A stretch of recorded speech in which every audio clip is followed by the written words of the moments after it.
Welcome to BFC Live, the daily video and podcast series of Business of Cannabis. BFC Live highlights the companies, brands, people, and trends driving the global cannabis sector. Learn more at businessofcannabis.com.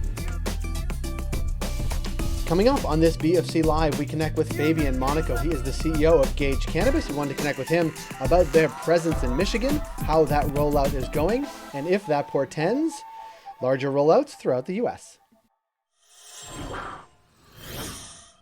Fabian, thanks for being here. Thank you very much for having me on. I'm a big fan of Michigan. So we're going to talk a lot about Michigan today because obviously you're with Gage. You run the show. I like Michigan. I like Dax Shepard, who's from Michigan. I'm not going to pledge my allegiance to either Michigan State or University of Michigan, but I know that that's dangerous territory probably for you as well. So I won't do that. Don't do that. I won't do that. People will just tune out the conversation right away. But I want to talk about Michigan as a market. I want to talk about your positioning in the market. I want to talk about, is Michigan and Gage in Michigan a model for what others should be thinking about in other states? You ready for that? Sure, let's do it. Before we do any of that, actually, before we talk about that, give me a couple minutes on your background in the sector, because I know it predates mine, but also I think people will be really interested in sort of the backstory. Yeah, no, for sure. I mean, I used to be a lawyer, then I went into investment banking, and was really lucky to join a team that had just brought Tweed public. I think they brought Tweed public, I think 4 or 5 months before I had joined them. And because of that, got to work on a lot of firsts in the industry. It was, I was part of the healthcare group there, and cannabis fell under the healthcare group because it was medical cannabis at the time in Canada. And again, got to work on a lot of the firsts of the industry when Tweed acquired Bedrocan, the first $100 million financing, the first IPO. So I was really blessed with those types of opportunities and frankly, never looked back. And so I've been in this industry from more on the capital market side for the past 7-8 years now. I've visited, I don't know how many cultivation assets and retail locations over that time period. And so a little while ago, about 3.5 years ago, met 2 fantastic operators and really joined forces, myself and my former colleagues at XIB Financial. I joined forces on that with them, to create Gage. And again, never looked back. I've been the president and director since inception, and obviously got moved to CEO role before we went public. And couldn't be happier. The rest is history, as they say. Exactly.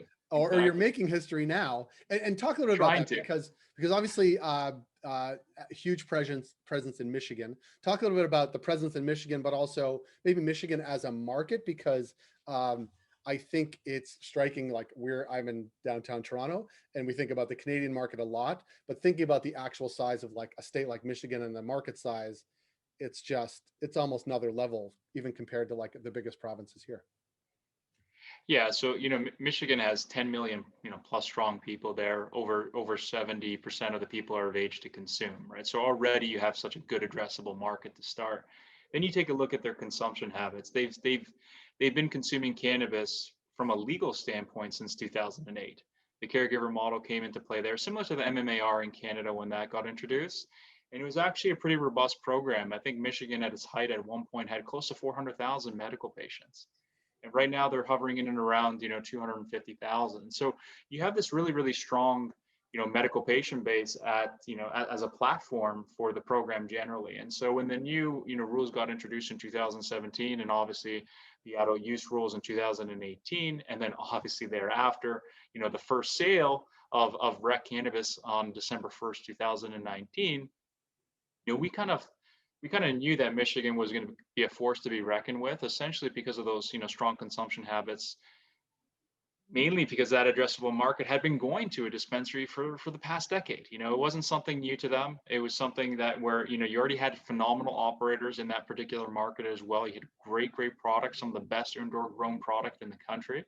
And so, once they went adult use, it just exploded, right? 2019, probably outside of the top 10 when you look at monthly sales or run rate or total sales for that year. Now jump to 2020, they're number 6, right behind Illinois. I think it was only 15 million, right under Illinois. And Illinois gets fantastic fanfare. Everybody loves Illinois. All the MSOs talk about how great it is, but no one talks about Michigan, right? And then now look at 2021. Michigan's already the 3rd largest, cannabis market in terms of run rate. beating out Illinois, pretty consistently here, and more importantly, really catching up to Colorado. We'll never catch, California as a market. That's the illustrious market of cannabis, and very difficult. But I think Michigan has a really strong chance to be that number 2 run rate market, if not number 2 for the whole year by the end of this year. It's exciting because it's hard to position Michigan under the radar because it's such a prominent state, certainly in the Midwest.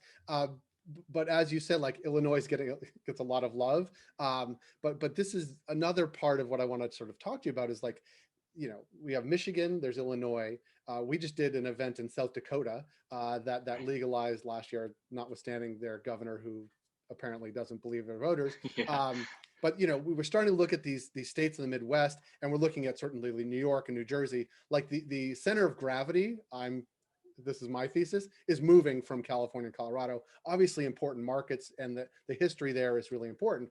But thinking about the next wave of markets, certainly Michigan, Illinois, and then East, like are you looking at the model that Gage has done in Michigan and saying, we're going to take this model, cut it, and paste it somewhere else because we know what we're doing, we're really good operators, we have brands people like and love. Like how do we sort of move beyond Michigan, even though Michigan is huge? Like where is next, I guess? Yeah, look, I mean, we'll be pretty prudent with our strategy, really following a similar model to Trulieve, executing in one state. It's a massive state in terms of just market size. So there's plenty of wood to chop there, and we'll continue to execute on our plan for Michigan. But I think as we approach near the end of the year, really looking to branch out into another state. And similar to what you said, our growing techniques have been pretty consistent, especially the operator's been kind of growing this way since the caregiver days for them. So pretty consistent growing techniques. When you look at our retail, we now operate 9 retail locations, have really honed in. We've only been in operation for a little over 18 months as a company. But, through those 18 months, obviously have learned a lot and have ballooned to now, 9 different locations, and hopefully 20 by the end of the year, which is aggressive, timeline for us in terms of openings, but, one that we still feel pretty confident on. And so with that expertise, especially in a competitive market like Michigan, we feel really confident, transplanting, what we have in Michigan into another state like Illinois or Massachusetts and actually performing extremely well right off the bat. We have that expertise at retail. We have that expertise at cultivation. We do a good job, obviously, with our brand. It's one of the more well-recognized brands in the space, regardless of just being kind of home to Michigan. So we're pretty bullish on, what we can do in other states.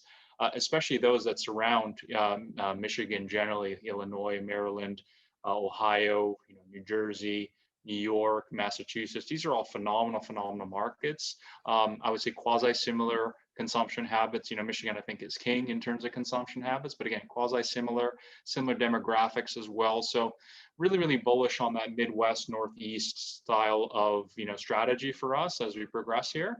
And probably something you'll see from us as we expand. But again, keep in mind, right now, I would say, there's so many states out there that present a great opportunity in cannabis. You see phenomenal consumption habits across, the country. And so we're actively looking at a variety of opportunities. And like I said, hopefully I'll execute on one soon, but still have plenty of work to do in Michigan. Turns out people love weed. Doesn't really matter what state they're in. Maybe they don't love it as much as people in Michigan, but they really do love it.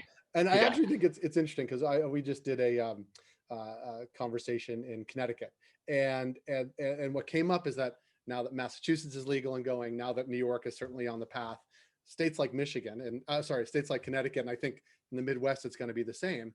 It's like not to say you don't have a choice as a state, but like you really don't have a choice as a state. You either do it and do it how you want it, or people in your state will go to Michigan and go to a Gage store and buy what they want from exactly Indiana, right? Like they'll go to Chicago. Like these things will happen, and the arc of history is bending against people standing in the way. And I guess that presents the exciting part of the opportunity. Like here in the Canadian landscape, like we see the trajectory, we see the markets growing, and like eventually you hit sort of the steady state of what the industry is going to be. And the steady state is so far away in the States.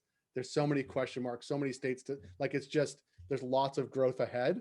And it seems to me, and I'm not shining you on because we sort of pay attention to what's happening, but like taking over a state like Gage has in Michigan is a pretty good model.